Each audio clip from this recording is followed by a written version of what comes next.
Hey, Domain Dave, cheapwinefinder.com. Another wine review podcast. We write them up on the cheapwinefinder.com website 3 times a week. Value price wines. This one is $7.99 from Trader Joe's. It's the Starpointe Yakima Valley Chardonnay 2023. $7.99, pretty good. Yakima Valley is in the southern part of Columbia Valley, and it's the first AVA in the Northwest, which means Washington and Oregon, back in 1983. They almost produce a third of all the wines in Columbia Valley. There is an upper Yakima Valley and a lower Yakima Valley, and there's 4 different sub-AVAs inside of there.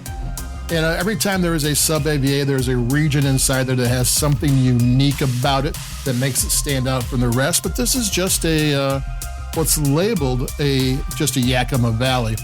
The thing about that, especially with these inexpensive wines, they might have got the grapes from a single vineyard. You don't know that. Maybe not.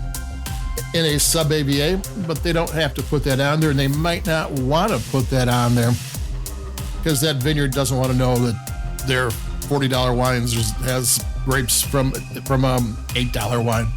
But it's from Yakima Valley, which is a really good place in the Columbia Valley in Washington State. It's cooler than the rest of the Columbia Valley, and the alcohol content for this one is 12.4. And the warmer it gets, the higher the alcohol comes. So it looks like it's one of the cooler areas. Maybe the upper region, or I don't know, maybe the lower region. I don't know. I'm going to take a sip.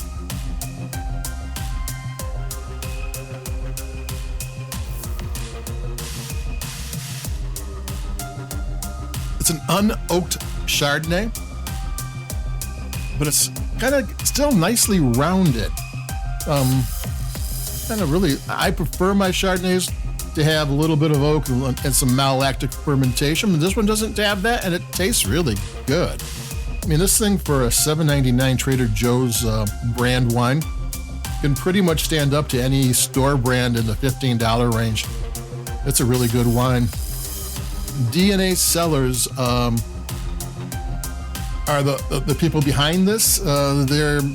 Their main headquarters is Napa, and they own a vineyard in Mendocino and in the Russian River. They don't own a vineyard in the Yakima Valley. They got those grapes somewhere else. Dennis Patton is the D. He's been in the business for 40 years, been making these private labels for 15 years. And the A is Andrea Silverstein. She's got 25 years. So these are people who know what they are doing. They're not the winemaker, but they know who to get, who to talk to find the grapes. They have their own winemaker who makes their wines for them. And if you go to their website, DNA Vineyards, they have a whole bunch of labels from Trader Joe's wines. You know, the dearly beloved Day of the Dead ones is one of theirs. That Pinot Noir that is a courtroom with animals as the judge and jury. Only the animals are wearing head things of other animals. So the fox is a pig, and the goat is a cow, that kind of thing. It's really, I bought it because of that, and it was really good anyway. Oh, they have some of my favorite Trader Joe's brands. DNA Vineyards has been making them. So what we got here is an $8 Chardonnay, unoaked, from a really good AVA. Washington is a really good place, especially for value price, but even expensive wines too. But there's a roundness to the fruit. I'm going to take another sip.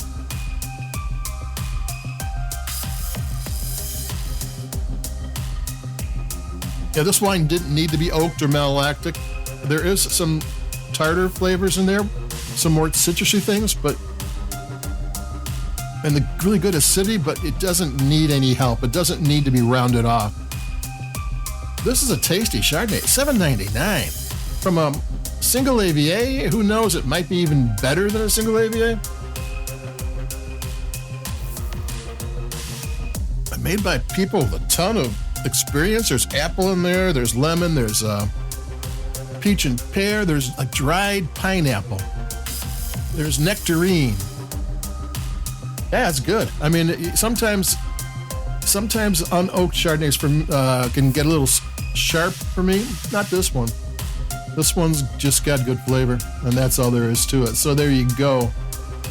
This is the Starpointe. Oh, you might have known the Starpointe label before because DNA Vineyards has made for Trader Joe's the Starpointe Sauvignon Blanc, which also had 10% Semillon. So that Sauvignon Blanc Semillon, that's the Bordeaux style. 90 Chardonnay, 10% Semillon. That's kind of typical. So they have made Bordeaux wines out of this area, which is, again, the cooler climates where they got the grapes from. That's more like Bordeaux. And that was a really good one, too. A Bordeaux-style Semillon from Washington State. That was also $8. So the Starpointe wines is definitely worth seeking out, and it tastes great. It, like I said, it'll run and gun with wines twice the price. So that's it for me, Domain Dave, cheapwinefighter.com. Again, the Starpointe Yakima Valley Chardonnay 2023. $8, well worth it. So adios, keep it cheap, stay warm, and I'll be talking to everybody in a couple days. Bye-bye.